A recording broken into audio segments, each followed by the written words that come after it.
Good morning, folks. I mean, you might be watching this not in the morning, but it's morning for me.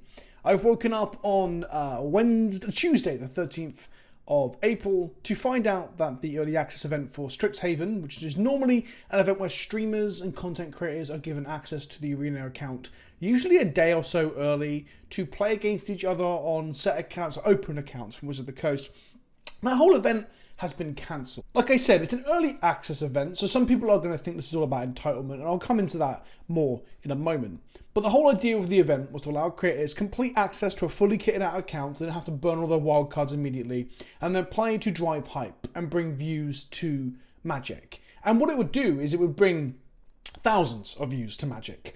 Magic would go from having 7,000 concurrent viewers on Twitch to 20 or 40. I don't have the exact numbers in front of me, but that was on average what you'd see as people like Day9 and other big creators come in as well as a lot of the smaller streamers like myself, and then the other people who are like getting their start in Magic content creation, with this being a lovely little morsel to help them do that. So why is this newsworthy? Well, it's fucking pissed me off, but again, I'll come to more of that in a moment. It's newsworthy because there was absolutely no talk of it until people started tweeting about it this morning, who'd received an email to explain that it's been cancelled, and they've all been cancelled ongoing.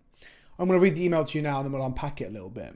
Greetings! With the title Strixhaven Early Access Update. Thank you for being an integral part of our Magic community and for your previous participation in an MTG Arena Creator Program and Early Access events.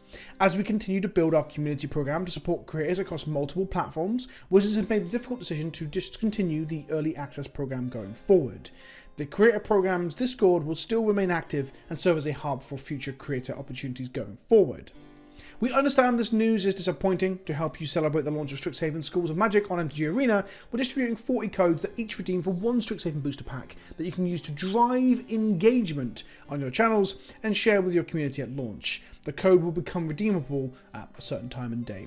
Additionally, when we launched the Discord, we had messaged you that you will receive 5 additional codes. We've added those below for a total of 45 booster packs for you to use however you'd like.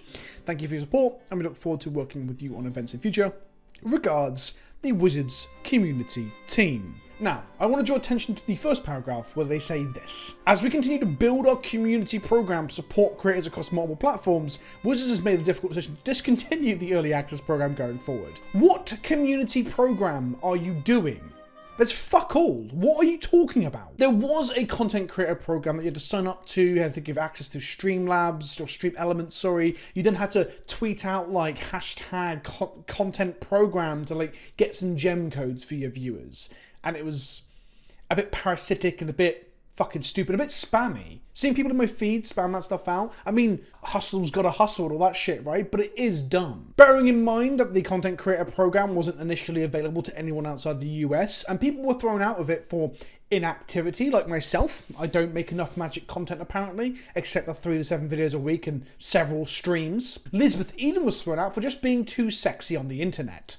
I'm not even joking. That is actually the problem. They said she was sexualizing Magic. Beyond that, Loading Ready Run had people thrown out for lack of activity when they are sponsored, like paid sponsored content creators for the pre-release.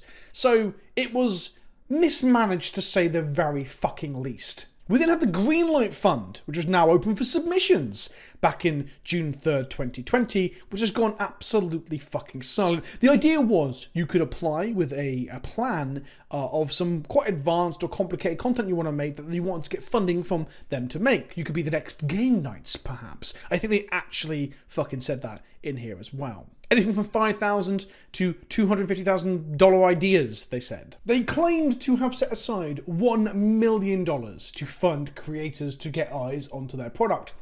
It's basically a marketing drive, essentially, right? But they're just going to pay creators to make the content, which makes it kind of easier for them, because they don't have to hire middle management and all that sort of stuff. These submissions opened in June and closed in September. There is a potential that the people involved have had to sign non-disclosure agreements and can't say anything. But the general consensus is from the community at large is that no one has heard anything back. Now, maybe there are some people that have kind of drifted under my radar, as it were, and aren't talking about it, like I said. But there's also a chance that this has just fucking disappeared. There's been no word from anyone, least of all Wizards of the Coast. So the email I read to you, I had to have forwarded to me by somebody else because I haven't got one. I would not have known if the event was cancelled myself without going on Twitter. Bearing in mind I'm not part of the creator program due to a supposed lack of activity within the Magic space, but I'm still invited to the early access events, I think through just the goodwill and the hard work of European PR people because, well, someone at Wizards isn't doing their job properly and other people have to pick up the slack. The reason I'm so fucking annoyed about this is because we just seem to have things removed all the time. Now, I know there's going to be people in the comment section saying, well, why should content creators get access early? How dare they have this thing that I don't have? The point is, these people are making entertainment for people. Like, I used to use the early access event. Sometimes I wouldn't stream it. Sometimes I would just record 1 or 2 decks that I didn't want to spend all of my wild cards on because I do this as a living. My costs on Arena are tax deductible as business costs, and I still don't want to spend $200, $300 to get the wild cards I need to make the Arena content. It's why I've started to shy away from Arena content because it's so fucking expensive. If you bear in mind, and this is a bit of a tangent, I spend $100 a month, or less than that, like $89 a month on a account to play whatever I fucking want on MTGO in Constructed. Where on Arena, I just have to hemorrhage money into the system every set to get the wildcards. So it's nice to get a respite, a period of time where you can just play with the open account. But ultimately, that's a small little cost save for me, but it's a huge cost save for those people who are making content not full-time. This is not their full-time job. This is kind of a hobby that they would love to take full-time eventually.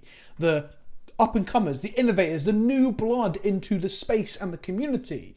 Those people are getting fuck all. They're getting some booster codes that I assume they can't redeem themselves. I know this might be a weird thing, but in some ways I'm like, give them 45, 50 boosters. Give them some fucking gems. That's free. At least with the early access event, I get that you have to pay staff to man the Discords and stuff. Beyond that, there is this Discord server, which is meant to be the community hub now. I'm not invited because I'm not part of the creator thing. And that's probably A, not just because I'm an activity, but A, because I'm European. This doesn't tend to translate well outside of North America. The early access event was not free for them. They'd have to pay staff to man the arena Discords that the content creators are in and talk to them and troubleshoot some stuff. And they'd have to have some people on the arena team as well doing the back end stuff. So it wasn't free. But I would hazard a guess that it was cheap. Like on a marketing budget perspective compared to the fancy pants videos they put out before every set with the scripted stuff that in my opinion doesn't quite work. Yeah, it'd be a lot cheaper than that. And it gets thousands of eyes on your content.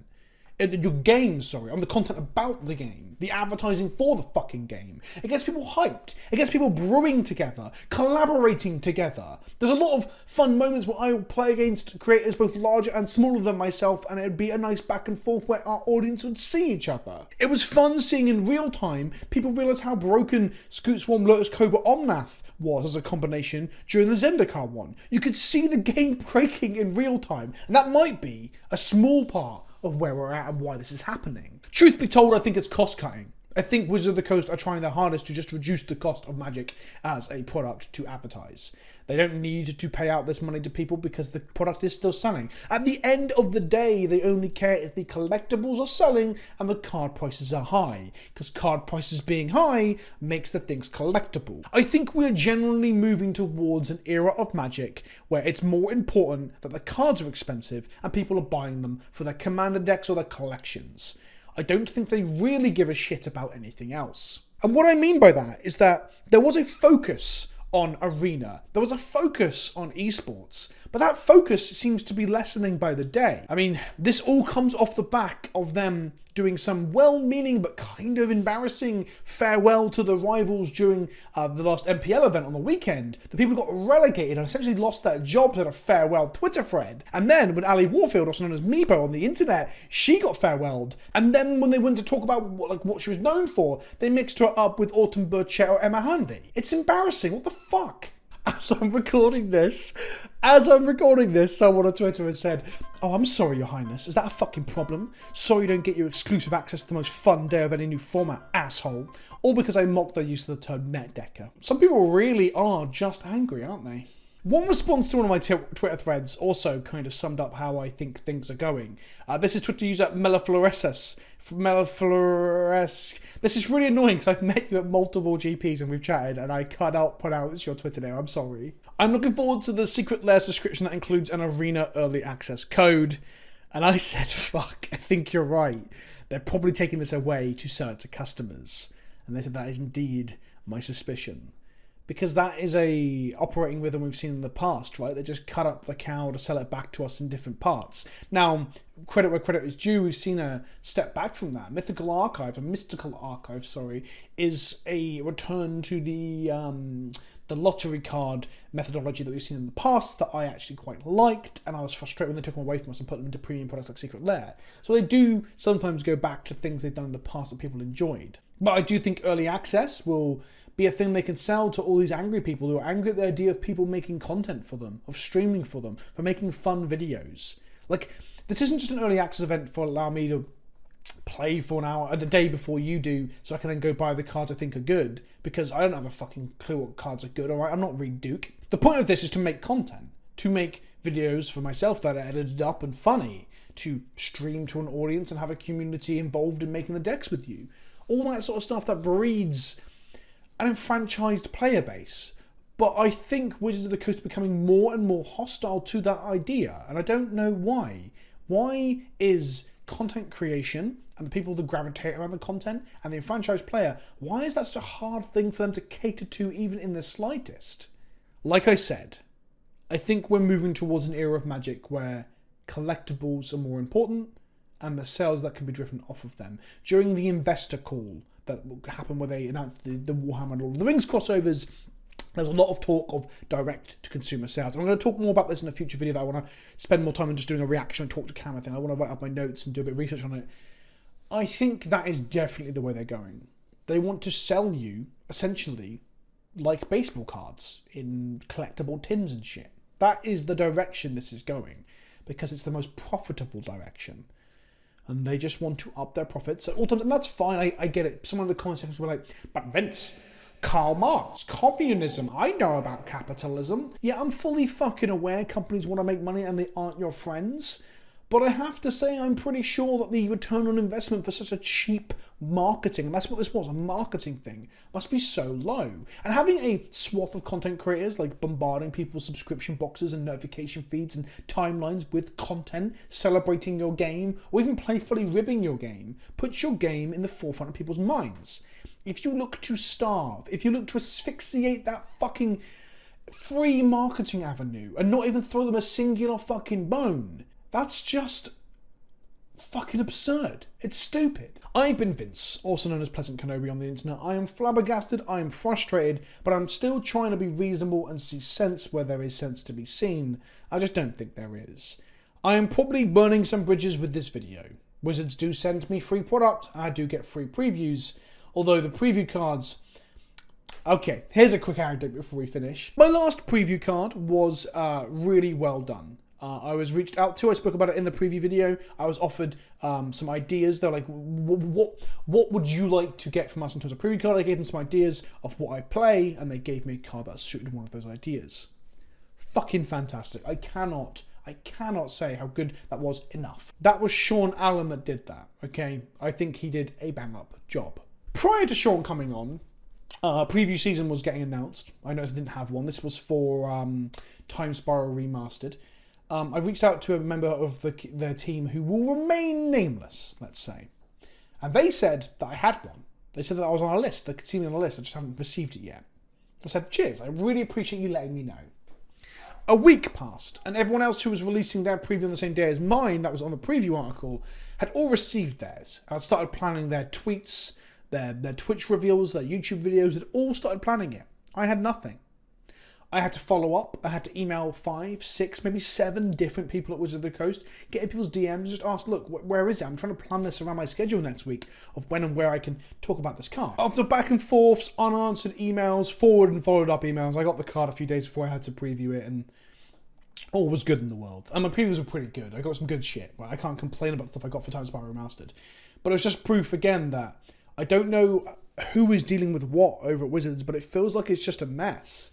I don't even think it's individuals being bad at their jobs. They're probably very stressed out and have a difficult time of dealing with everything.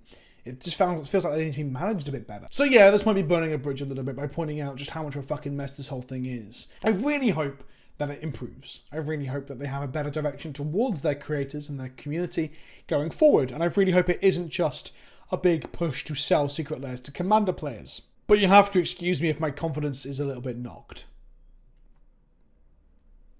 I've been Vince, also known as PleasantKenobi on the internet, and I'll see you on the next video. Ta-ta for now.